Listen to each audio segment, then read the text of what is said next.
তিন জায়গায় প্রয়োজনে মিথ্যা বলা যায়।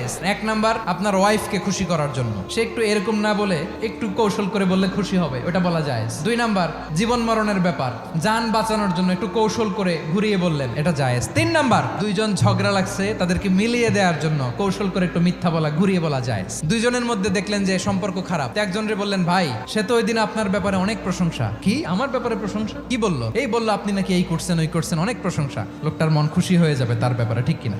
আবার তার সাথে যার ঝগড়া, ওরে যে বলুন, ভাই ওই দিন তো সে আপনার অনেক অ্যাপ্রিসিয়েশন করলো, অনেক। সে তো অবাক, কি রে বলে কি? এই যে দুইজনের ব্যাপারে দুইজনের একটু ভালো ভালো কথা বলে দিচ্ছেন, একদিন দেখবেন রাস্তা দিয়ে হাঁটার সময় একে অপরকে সালাম দিয়ে ফেলছে, সালাম দিয়ে বুকে জড়ায় ধরছে, আছে না নাই?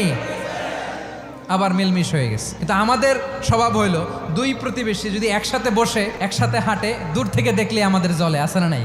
ঘটনা কি? এই দুইটার মধ্যে এত মিল কে? এই দুইটার মধ্যে গিরিঙ্গি লাগানো যায় কিভাবে?